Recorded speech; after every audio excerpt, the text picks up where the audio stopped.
Well, this is a first. I recorded this session on stage at Google's HQ in London with a live audience.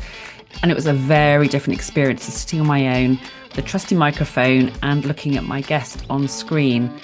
But my guest, Jaye Cowle, founder and CEO of Launch, was emitting calming vibes despite her huge amount of excitement and passion for the subject we got stuck into, which was creating a happy, high-performing, award-winning team.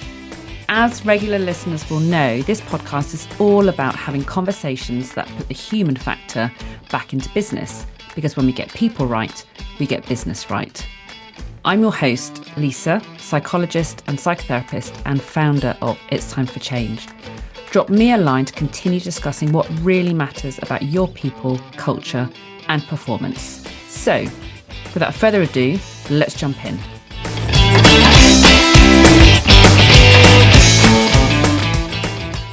I'm really pleased to be joined by Jaye Cowle because you're emitting these calming vibes. Although I think it's a kind of a lull before what's going to happen, because having spoken to you before when we were talking about what we are going to cover today, there was this huge sense of excitement, and you were buzzing, like you hardly could contain your excitement about the topic. So thank you for coming and joining me. So you founded an award-winning company, Launch, and we're going to hear a little bit more about the award later. But for those of you who don't know you or what Launch does, just in a nutshell, tell us what Launch does, what its services are. So Launch is the happy performance marketing agency. So we help our clients find their customers online. And our main goal is to make sure that those customers that we find for our clients are the happiest customers.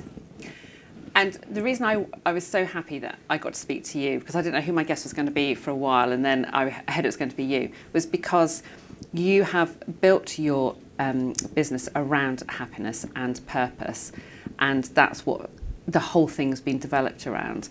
And my day job is a psychologist working with organisations to help them become places where people can really thrive, and it's all centred around meeting emotional needs and purpose and so on.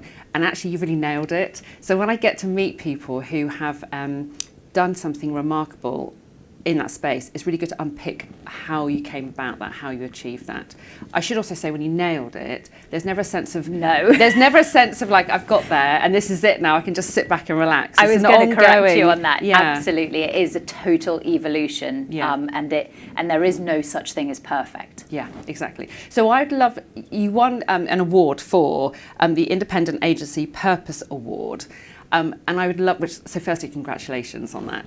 I would love to understand a little bit more about why you think you won that award. So just kind of an overview, really, of what that was about. So it's wonderful being a part of the Alliance of Independent Agencies, and it was actually a year ago today that I was at the last Festival of Happiness, and it's very rare that you're so kind of aligned with a group of people. Matt Phelan, who was talking earlier today, and I encourage you to watch back his talk, is that we're maybe slightly in a bubble here, all talking about happiness. So you're right to unpick it. I didn't actually set up the agency 12 years ago with happiness in mind. I've evolved it to that point, or we together have evolved it. And that's kind of one of the major things, is that it is a co-created thing. Although I'm sitting here on this wonderful podcast stage with a wonderful room of people, this is a co-creation thing. I front it, but there's a lot of work that goes behind the scenes. So one of the things that we talked about was this analogy I have of the three little pigs. And like I said, the agency is 12 years old. And, when I first built the agency, it was really built of straw. I didn't realise it was built of straw. You never go out to actually create a company that's built of straw, but it didn't really have those firm foundations. And if the big bad wolf came, whether it's COVID, whatever it is, if it huffs and it puffs, then your house falls down. And we've had, obviously, in any business evolution, there have been wolves that have come along. And actually, I've had cancer. That was quite a challenge, but I'm all recovered now. I've had to overcome COVID. The pandemic was very difficult for performance, well, for all businesses, but performance agencies in particular, because advertising spend gets cut. In fact, everything stopped. We lost about 40% of our clients in 2 days, I think. But the kind of the final wolf was, I felt we were missing a purpose. And actually that's not really a threat that you would see as a threat.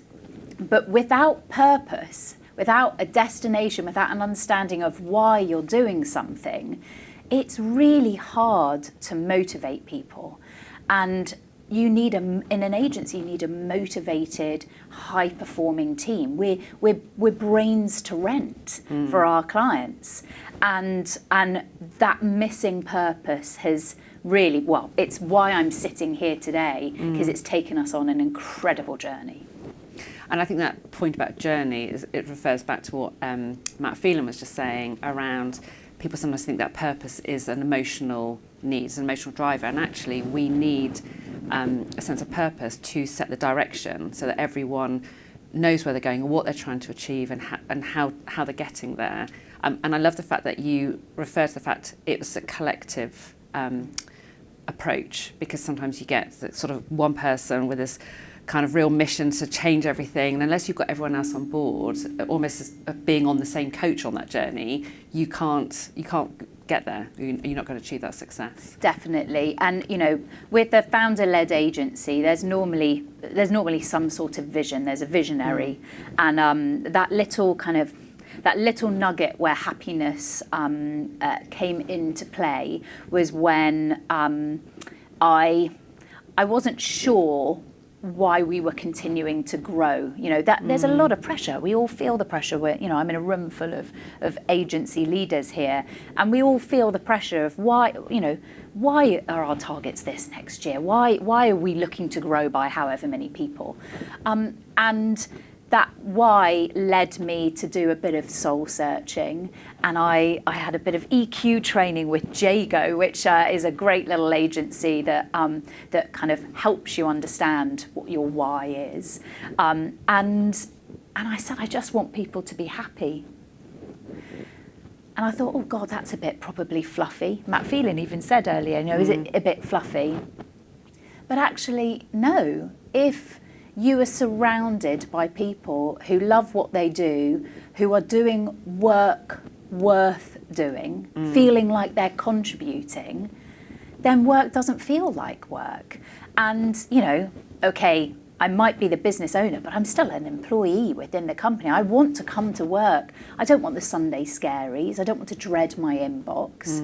And that happy thing just hit a bit of a note internally, and we realised, I think we were at that point probably about 8 years old, we realised that has been part of our DNA since the start. But as you grow, we've gone from me at my kitchen table to now, I think we're 37 now, and our ambition is to be 60 in the next couple of years. So in order to be able to scale that meaningfully, you really need to have that purpose and direction, and that's what Happy gave to us. So I'm really curious to know how, when you went to a place to look at your why and look at EQ and so on, and then you came back to your agency one day and said, right, this is it, it's about being happy. How did that, because obviously you got that and you understand the importance of that, how did that land with everyone else? So it's been an evolution. I didn't come back and go, right, we're going to be the happy agency. This is now our strapline. It actually started with our values. So although I'd realised I just wanted people to be happy, I then worked out, well, what I went on a big journey, of which Matt was part of it. I read his book, The Happy Index and the Happiness Index, and I've met Nick Marks, who's also a happiness. Anything to do with happiness. There was a lot of Googling of the word happy. I started to research, and an always learning mentality has been something that I've really found in the last kind of 5 years or so. So I started to research, what does happy mean? But in the meantime, we started to do some work on our values. And I found a wonderful woman called Alicia from the Future Kind Collective who talks about codifying your values. And I thought, oh, well, we had 5 words. And I could never remember what they were. I knew that supportive was the first one. And I knew that somewhere in transparency was somewhere in there. And I thought, well, those are words that lots of people use. And are they just my values? Are they actually the agency's values? So Alicia, with the help of a lot of Post-it notes, a very sunny garden. At one point, we were doing a big workshop outside. We had, portable whiteboards. We had Post-it notes everywhere. And at that point, I think we were about 20 or so people. 20 people came together, and we started to flesh out what our values were. And our values are happy to own it. They kind of reflect a bit the themes of Dan Pink's book, Drive. So happy to own it, which is that kind of autonomy. You're also willing to put your hand up when things go well, but also when things go badly, and be transparent about that. Happy to grow, so that growth mindset, that's Dan Pink's mastery, really making sure you're honing your skills, that you're doing work worth doing, that you're doing it to the best of your ability. Happy to play, which is really important, because if there isn't laughter, I was at a great talk last night by the CEO of the Dorchester collection. She's in charge of thousands and thousands of people across the world, giving luxury experiences to people. And she said she never ever has worried about hearing laughter by the coffee machine. Those chit-chat moments, the happy to play is really important. And our final value is happy to create impact. And that comes from the purpose side of things. And those values then started to form what happy was to us, so that it wasn't something fluffy.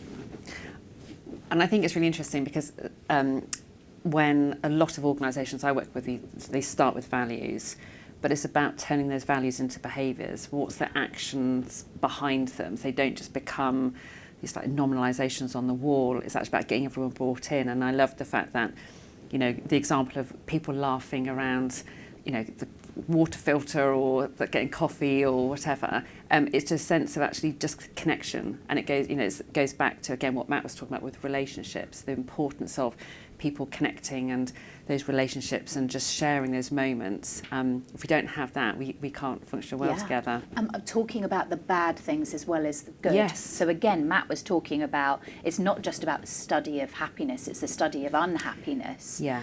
We have a whole list in our kind of cultural handbook of internal and external behaviours, what a good day looks like and what a bad day looks like. So many people don't talk about the bad days. And if you don't talk about the bad days, then you're fearful of when you mess up. I was going to swear there, but I'm pretty sure that this is a U-rated production. But, you need to be able to put your hand up and say, I've messed up here. So I will sometimes say, I've messed up here. I have been more superhero and not enough Yoda. I have come in with both feet, picked up whatever needs to be done it. And I've not asked you, actually, what were your solutions? Or, I've not empowered that person to do it. I hold my hands up. That is a bad day behaviour. My happy to create impact, I should have been more of a mentor or a coach to you in that situation. But that's such great self-awareness. And what you're describing is, again, a really good practical example of having achieved psychological safety when you can own your behaviours and admit that actually you're not always getting it right, that there are sometimes, because you're human, that your emotions will override actually how you should be turning up and showing up and what you should be to other people. Yeah. But I think your point as well is really interesting around a bad day in terms of how we show up in terms of our behaviours, but also when we're talking about happiness, it's with what's happening in our world around politics, the environment and conflict and the economy and so on, there's a lot getting in the way of people feeling happy. How do you respond to that? So happiness at work isn't about slapping a smile on your face. Matt also referenced toxic positivity. And if you're in an environment you know, I have to be super careful of it because we've put happiness into our kind of strap line.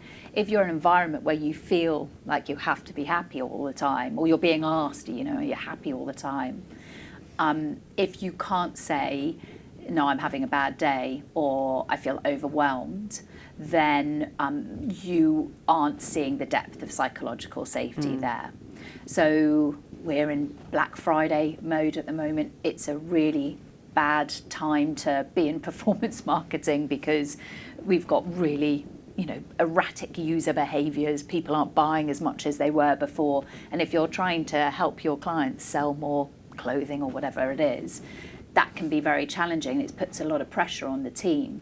So we have an alternative to the happiness index. We're not quite big enough to use the happiness index. We use Friday Pulse, which is a weekly check-in.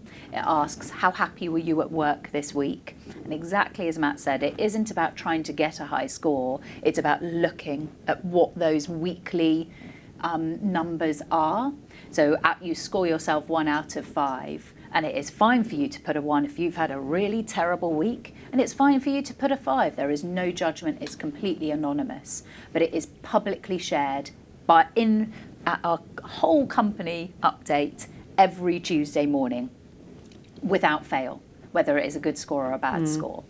And we had almost half the agency off at some point last week on half term, 17 out of 37 people or whatever. It was unreal. And therefore the happiness score has gone down because the people who were in the business really suffered from that. It asks you 5 questions to share a celebration if you want to, then none of it is mandatory. Share a celebration, which could be personal or it could be professional, to thank someone, and they get a little note, a message to thank them, which is so important, to be grateful. Gratitude is a huge part of happiness, and free. Yeah, it's so easy when we're actually prompted to think of it. Yeah. Definitely. But one of the most important things is to share a frustration. Because again, with all of these employee engagement tools, they very rarely talk about the difficult things. So we share frustrations, and being able to say, I feel overwhelmed because, you know, I don't know if my kids are now going to be conscripted in a couple of years' time because Trump takes us to war. I don't know. I mean, we definitely don't need to go down a political route here, but it's okay to not be okay. Yeah. I think what you're describing really resonates with something I was doing yesterday with a group of leaders around authenticity, and actually being able to be very open and honest about firstly who I want to be and what's important to me, but actually how I really feel and what's my real experience, and being able to admit that you're not feeling great, and perhaps talking about it if you want to, but you might not want to. But actually when people create the headspace to just take a step back and go, actually, how am I feeling right now? How am I doing right now? And it's okay if I'm not having a great week. We had people yesterday saying they slept really badly. There's a whole host of other things going on, childcare issues and so on. And actually that affects how they show up. But if we can, as soon as the group share that with each other, the tone, the temperature changed. Like people got why this person was perhaps a bit grumpier than normal. Oh, it's not me, I've done anything wrong. They're just exhausted. It just changes the relationships. It's just the empathy, the connection, because people start to understand and get a sense of, gosh, this person has to drive all the way up and down the motorway every weekend to go and look after a poorly relative. It's like, I didn't realise you had to do that. So it's just that insight, isn't it, into each other as humans rather than employees. Yeah, that human connection is really important. And as AI takes off in all walks of life, the being more human and embracing what it is to be human, I think is a superpower in business. It has to start from the leadership, though. Yeah. You can't have a business that has psychological safety if the CEO is never vulnerable or doesn't show that vulnerability or transparency. And it's not easy. Like you can't really retrofit this. It has to come from the leadership. And if it's not there, then you're always going to have people worried that there'll be a line. Once I say something too much, there might be a line, and then you get a culture of fear. Yeah. So how did you go? So you said you started with values.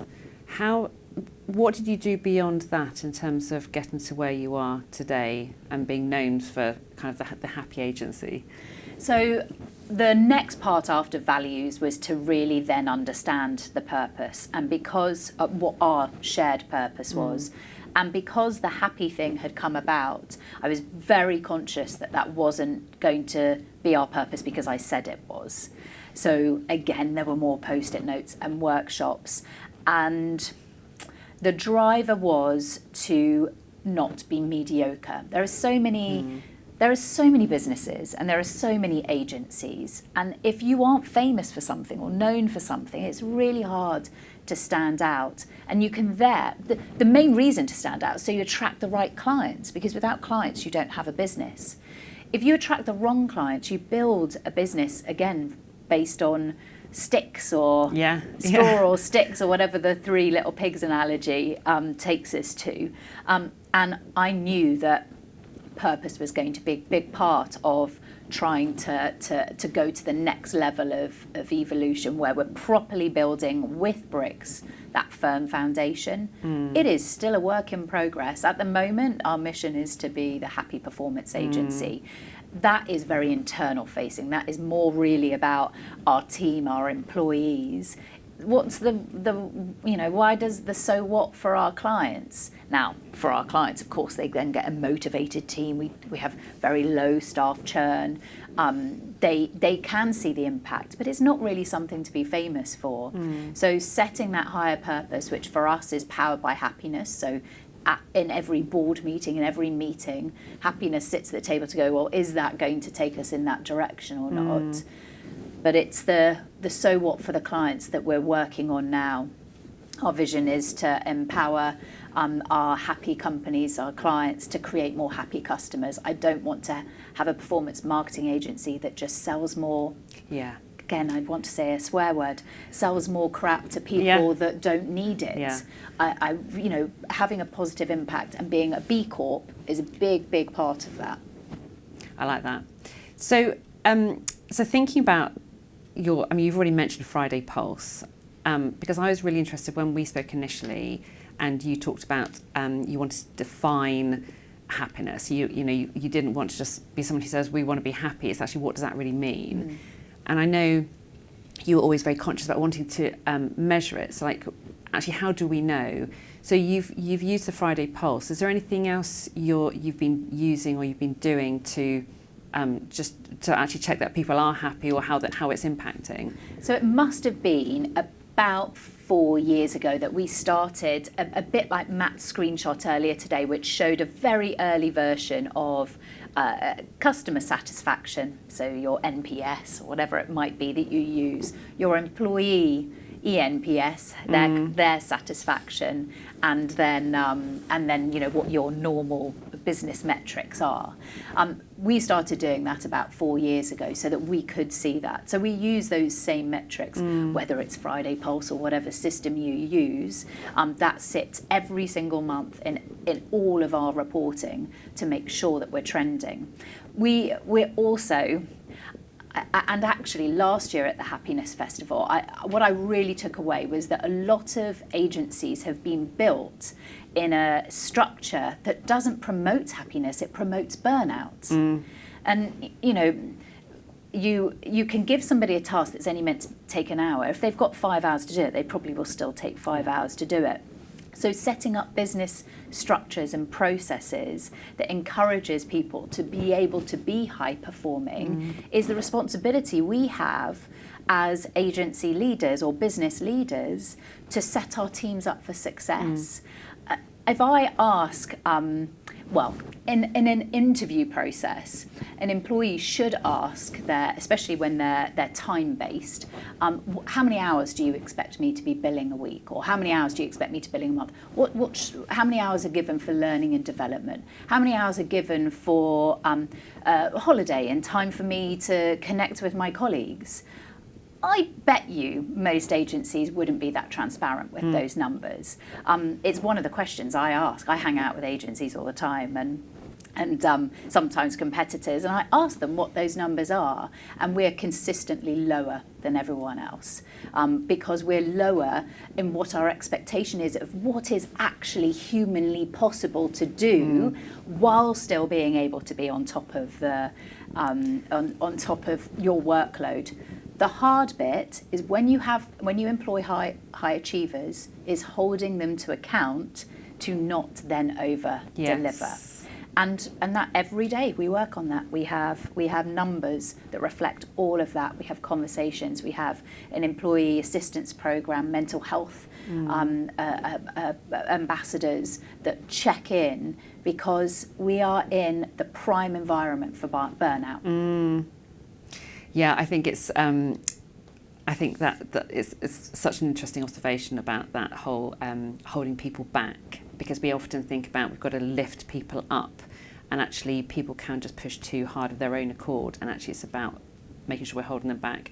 I also think it's interesting what you're saying about sort of knowing that people are human and treating them as human, so actually having more realistic expectations, and which is why I'm always interested in the impact, because I work with a lot of cynical, I work with a lot of really awesome organisations who have some cynical people within them who are like, why do we need to spend time thinking about how people are feeling and, just the emotional side of a person, that collaboration, why is that important? Actually, the bottom line is numbers. Yeah. And so it's really interesting to try and unpick what impact people are experiencing when they are prioritising the human side of business. Yeah. And, nobody, I don't know if it's a British thing, but nobody really ever talks about the bottom line. But I can tell you that the final number I look at is that bottom line, because if that bottom line isn't healthy, how am I meant to invest in learning and development? How am I meant to be able to give less hours to the team to be able to promote learning and development? The bottom line is where everything comes down to, but the bottom line comes from a happy, high-performing team. Yeah. And you mentioned something really that, again, I've seen as a real challenge for some organisations around the billable hours. And again, this is about having everyone on board with the same purpose. And where there are some people who want to go in this direction and some people who are still stuck in a very traditional way of looking at business, it can be a real challenge. And that's where I'm always curious to kind of think about how do we share these messages with other organisations where people are feeling a bit stuck and it's like, it's just about billable hours. Actually, I want you've been doing some amazing stuff over here. I know some awesome directors who have been leading really amazing spaces in their organisation for people to turn up and say what's going on and how do we resolve what's front of mind, rather than, I've got to do that before my targets. But they're now being told, actually, you need to increase your billable hours. We've got more clients, so actually you've got to forget all the people stuff and just focus on your day job. And that's a real challenge. Yeah. And that's why the Great Resignation existed. Lots of people were told that during COVID, or they were not supported, and people vote with their feet. We don't own our employees. We're custodians of them for the time that they choose to work with us, and they have the chance to be able to walk. When I speak to leaders, what I don't know is if we're 37-ish people now, what's possible at 60, what's possible at 100, what's possible at 1,000. I don't know how this scales, but I do know that when I speak to other leaders of departments, they run it in their department, maybe separately to the whole company. They have a happy, high-performing team, and then their bottom line shows it. But if the overarching company goal or purpose isn't aligned with your values, the more millennials and Gen Zs we have in the workforce, the more that they'll vote with their feet. Yeah. Yes, thank goodness. So we've talked a little bit about kind of some of the barriers, I guess, to billable hours, and that kind of mentality is one of them. What other barriers are there? So for people who think, actually, this sounds really great, I'm really inspired by you, I'm going to go and try and do something similar, or have those conversations with my colleagues. what could be some of the sort of barriers or pitfalls that people should look out for? I mean, it's not an easy ride. Straight away, when you label yourself as a happy agency, it's very easy for people to say, well, I'm not happy, you know, and you have to have a culture of listening and being able to take that feedback on board. I heard recently that I have to be not specific about clients, but one of our clients maybe didn't quite align with our happy values. The actual person we were working with was absolutely lovely, and what they were doing as an organisation was great. But the actual campaign that we were running, the keywords and the search terms that were coming up were quite triggering. They were they were quite triggering, and this person alerted us to the fact that they weren't really enjoying working on the account. They found it very difficult, and so we decided to part ways with the client, and we, you know, carefully handed them on to someone else who could look after them.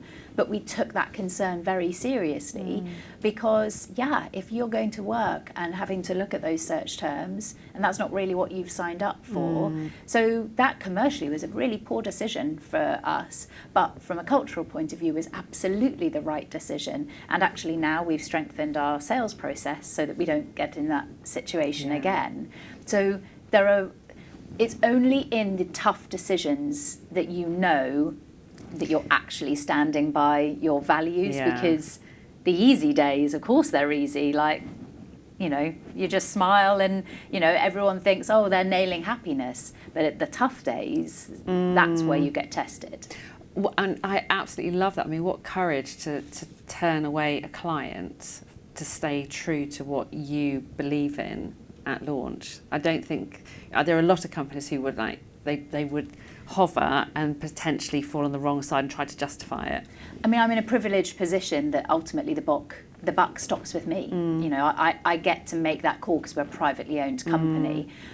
I don't know how this translates into a scenario where you have a CEO or you have a PE-backed company that won't let you make those commercial decisions.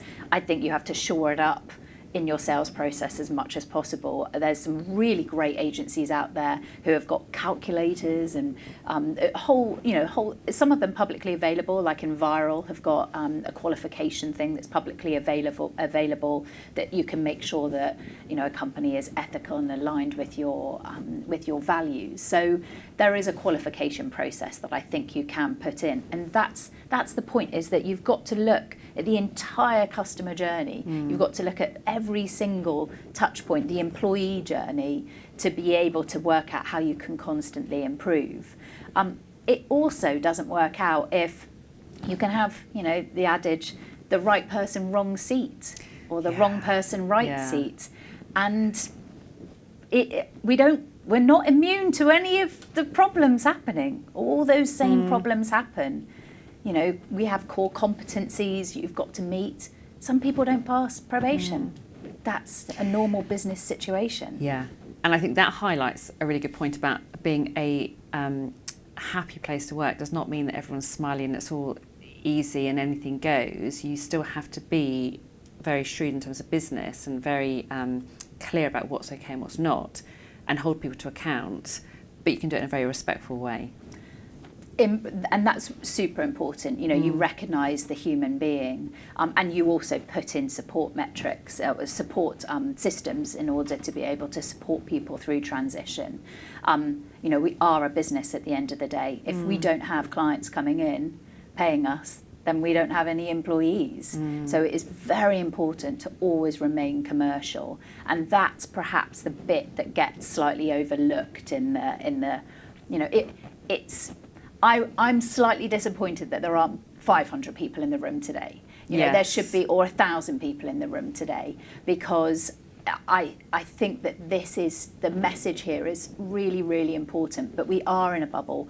We're surrounded by people who care about happiness. More businesses should care about happiness. So what would be your advice? I normally ask people this at the end, but I'm going to ask you now. So what would be your advice about convincing other people to prioritise happiness, so that next year there are 1,000 people here? In a world where AI and automation and lots of jobs will not exist and new jobs will be created, recognizing the human being and understanding human psychology and behavior better is the magic that businesses can really take advantage of for competitive advantage. I mentioned earlier that I was watching this CEO from the Dorchester collection talking last night, and it was so interesting hearing her very, very human story of how she got to where she is as CEO through a very unusual route. At one point she was the chef, and she cares deeply about humans, and I think that all CEOs should. And it reminds me of a term you used to describe yourself once, which is about being a bootstrapper, in terms of, which I love, because you're saying you don't need to be an organisational psychologist or a culture expert or any person who's kind of got these credentials from the outside coming in. You've just got to start with being interested in humans and creating a business shaped around doing the right thing for people. Going back to Matt's point about having a creche, actually if you address what's most important for people and get that bit right, the business thing will happen. But I think it was great, and your advice thinking going forward is around people have just got to care about people, and it's not about transformation and getting all these experts in. It's actually just starting with kind of really core human values. Definitely, and being willing to sometimes get it wrong and ask for that feedback, have that feedback mechanism in place. We definitely do not get it right all of the time, but we listen to feedback. You also have to be careful that you understand kind of true feedback. One person saying one comment, by the coffee machine is not a proper feedback process, and this morning when Matt was talking about, what you might say, what you might feel and what you might say might be two different things. So understanding that nuance, because it can be, a lot of business owners will be reading their employee 6-monthly or yearly survey and find it depressing rather than seeing opportunity with it. And that's where things like the Happiness Index and Friday Pulse gives you a better way at looking at that feedback and taking that feedback on board. Because ultimately, everyone would love to work less, get paid more, but actually, from a motivation point of view, you just want to do work worth doing and feel like you're making an impact every day. And for you, because you're clearly someone who really cares about people, so your approach is going to be shaped by the fact that actually you want to show that you care, and you're not doing this because it's the right thing, because someone's told you it's the right thing. It feels like the right thing. And I wonder how you're able to, well, firstly, how people see that you care, and some of that's about, you've already explained about being open and honest, and when you don't get things right or you're not sure about things. But how do people see you care? But also, how do you not care too much? Yeah, and I'm going to slightly say, I would say my driving force is not necessarily the number one, is that I care about people. I obviously do, but I want to have impact. And in order to have impact in the chosen field I'm in, I need great people. In order to have great people, we need to be creating an environment where great people want to come and work. In order to be able to make the most from those great people, we then need to create a business with clients that they want to work on that's got a stronger purpose. So it's part of one of the ingredients going into achieve the impact. I have way too high empathy. So I learned when I did some EQ training, and there's such a thing as, if you view it like a temperature, a barometer. And there's all these things within emotional intelligence that you can index one way or another, hot or cold, if you look at it from a temperature point of view. None of it is bad or good, it's just who you are. And on certain days, on a bad day, you might index more or less. Understanding that and understanding when you need to lean in and when you need to maybe lean back, a bit like a palm tree, enables you to work out that actually how you show up as a leader is really important, and you can learn to temper certain things, or you can learn to put in mechanisms in place so that you as a leader don't burn out and then give the wrong behaviours.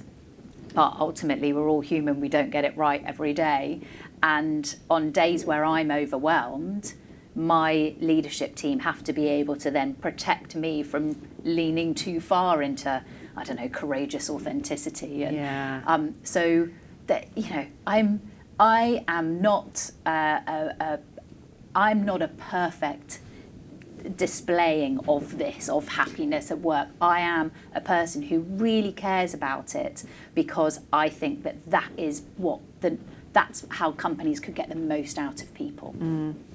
I'm glad you said you're not perfect, because no one is. But I also think, you know, it's really great that you've got your team around you to look out for you as well, because again, one of the conversations I have quite a lot with people, I was having with this group of leaders yesterday who were talking about compassion and actually being able to have those boundaries around not having so much empathy that you just want to help everyone or solve everyone else's problems and make everyone happier at the expense to yourself. And it's something that people really can struggle with, in terms of knowing how to say, actually, I don't have any capacity now to take on more. Doesn't mean I'm ignoring you. It's not meaning, someone said yesterday, it's not my remit. It's not about saying it's not my remit, because actually care and human interaction is everyone's job. But it's about saying, I can't do anything about it right now. Maybe later this afternoon or tomorrow, or maybe this person over here can help. So it's beginning to think about how we protect ourselves as well as looking after other people. Yeah, and I think that sometimes some of the big corporates actually get it quite right, that they have lots of budget to be able to do, you know, various psychometric testing and leadership training and, you know, off-sites. We've done off-sites every quarter since we were, I don't know, 5 people, since there were enough people to be able to go. We used to kind of, it was a bit of a work holiday to begin with when we were little. Don't tell the taxman. But now that there's 35 of us, we still get together every single quarter. We still have, you know, we invest, we way over invest in learning and development with all of those things. Nobody has to pay to come to those things. We pay for everyone's travel, no matter where they are, so there's no barrier to them coming. But that psychometric testing, or those leadership kind of profiles you can have done, you know, Ernst Young might be doing it, but Little Launch does it too, because I've learned I over-index on courageous authenticity. So if there is an elephant in the room, I will go and find that elephant. I'll talk about that elephant. That's just fine for me. If there are people who don't like addressing the elephant in the room, and then they meet me, we go to opposite ends. I start talking about the elephant more, they want to talk about it less. So understanding that and then working out, okay, I need to temper some of that. But, you know, I'm 46, like I'm learning these things for the first time. If I can empower the 22-year-olds that work for us to have that skill from the start, what a superpower to know themselves better. And I love it when people have, and it fits in with your courageous type, but when people have the courage to say, actually, I'm learning this.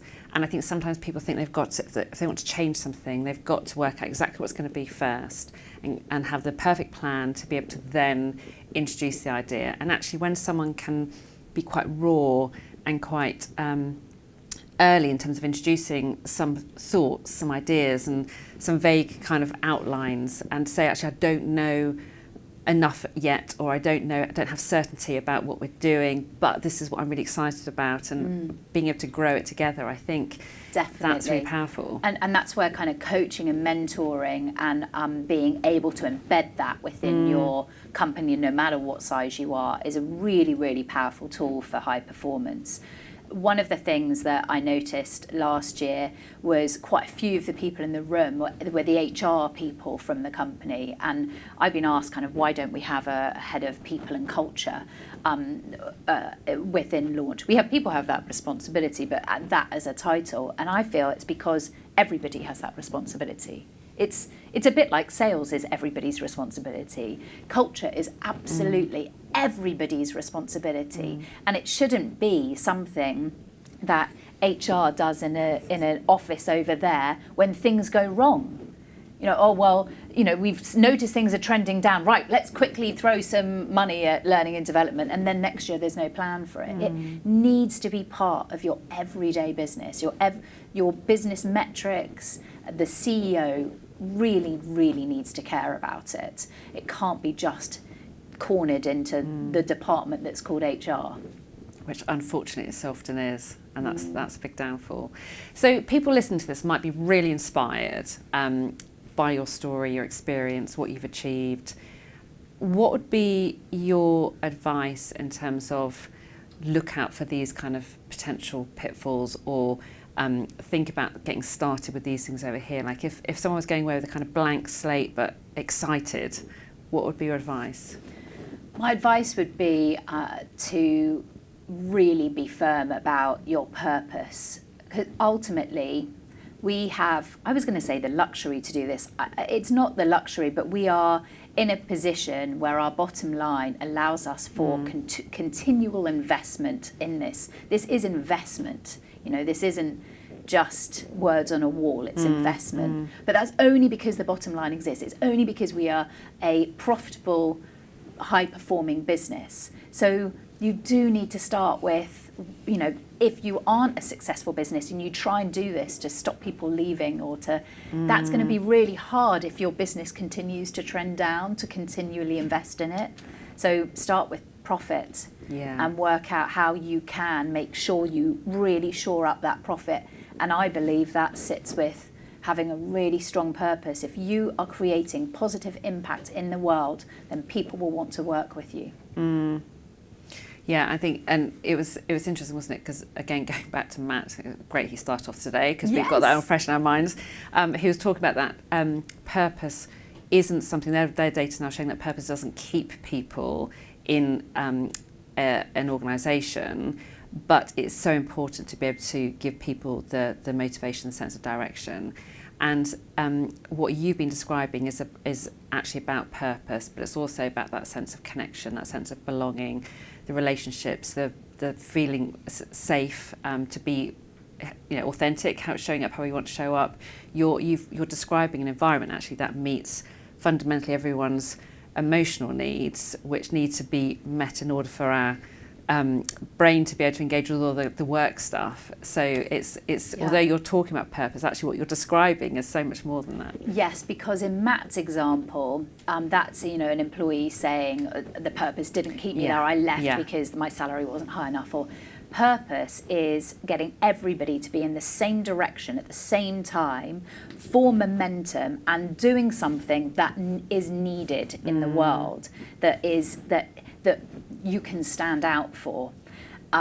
There will be people that will still, even if you've got a strong purpose, there will be people that will only work with you for a year, 3 years, 5 years, whatever it is. You are a moment in time in their career, but it wins you business. It keeps everybody pointing in the same North Star so that all of the energy goes the same way. You can go in and work for a company and feel you're very ineffectual, even if you're great at your job, because you're not in an environment where you can do your best work. Yeah. So you're right. It's about business success and that North Star.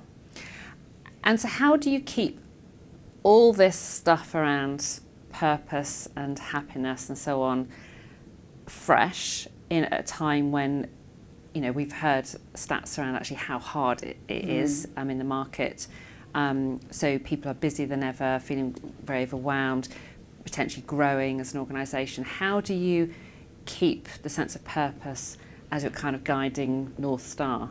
Yeah, and then the dark times, I think I said to you that that's actually when it gets tested most. That's the time where you really know whether it is your North Star. And now's a dark time for businesses in the UK, you know, NI going up. There's lots of things that have just immediately wiped our bottom line. I would imagine lots of HR people will be having conversations that their learning development budget is going to be completely taken away for next year. That's one of the first things that goes. For our clients, it's their marketing spend, their advertising spend.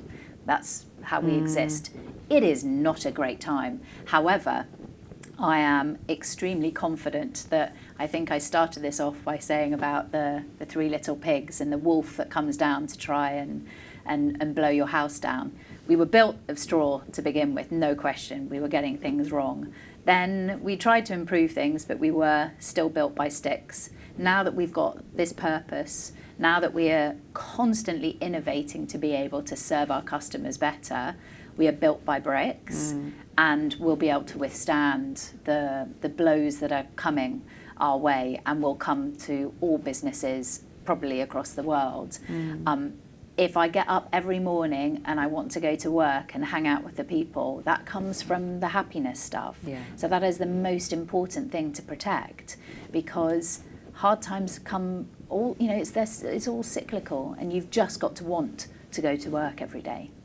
And I guess you've got to, your workforce have got to know that when a hard time is happening or it's coming, that they will be able to ride it out in a way that feels okay to them at work. So it's not going to become something I've got to keep closed off as soon as I walk in my office door and put this kind of mask on. Actually, this is real life, and which comes from transparency. You know, you can show that transparency, but they will be hearing from their clients how tough their clients are finding things. But being able to talk about it. You talked at one point in this about, you know, that kind of check-in at the beginning of a meeting, that creating that psychological safety, and you know, our team check in with the clients. You know, how are you doing? How are you feeling? And that water cooler moment at the beginning is really important.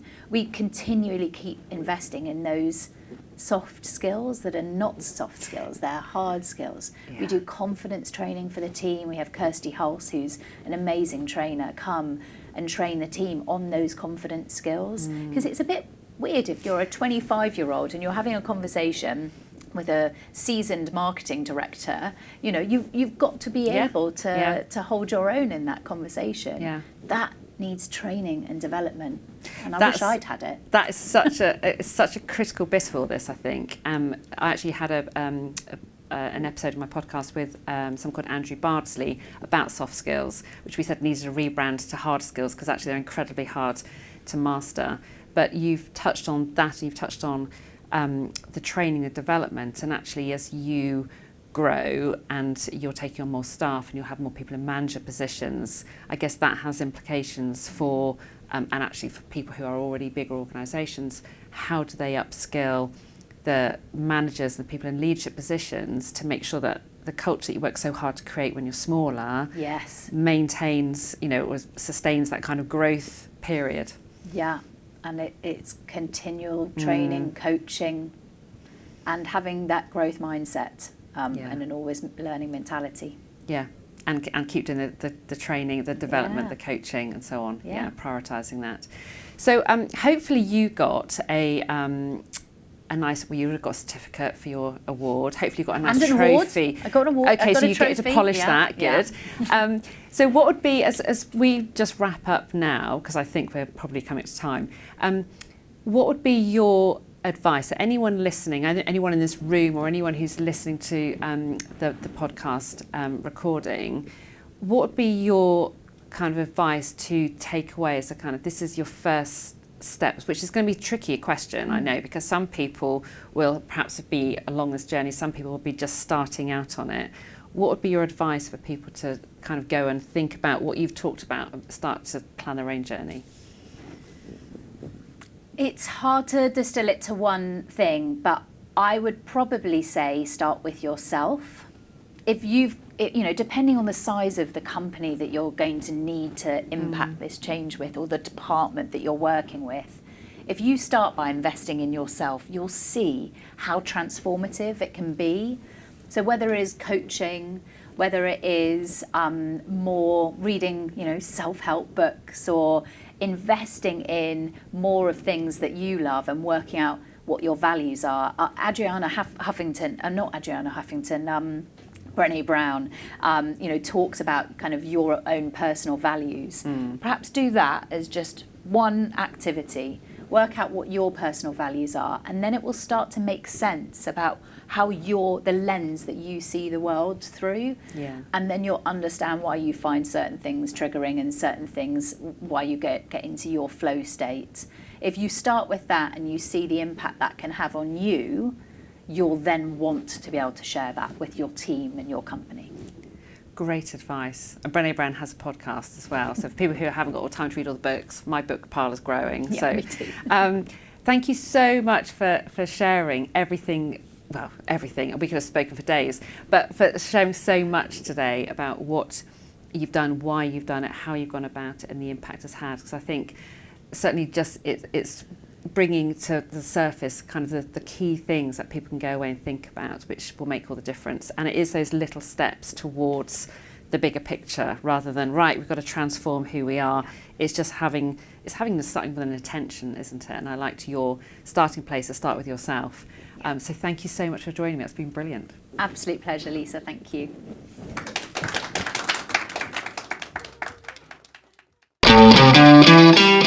Well, that's the 92nd episode done and dusted. What a way to end another great series. As we turn our attention to Christmas, remember that New Year is only just around the corner, and that's a great time to plan to do things differently. What will those things be for you? What has inspired you to develop your practice by just the 1%, knowing that it will gain momentum? How are you going to shape things to bring out the best in people, including yourself? I appreciate you listening. By leaving some stars, or ideally a short review on Apple or wherever you listen to your podcasts, you can make a real difference, helping build a movement towards creating workplaces for happy, high-performing people. And reach out to me directly to discuss your challenges at work and ideas for development. And do connect with me on LinkedIn. All the links you need are in the show notes. So have a fab break, and I'll be back in January.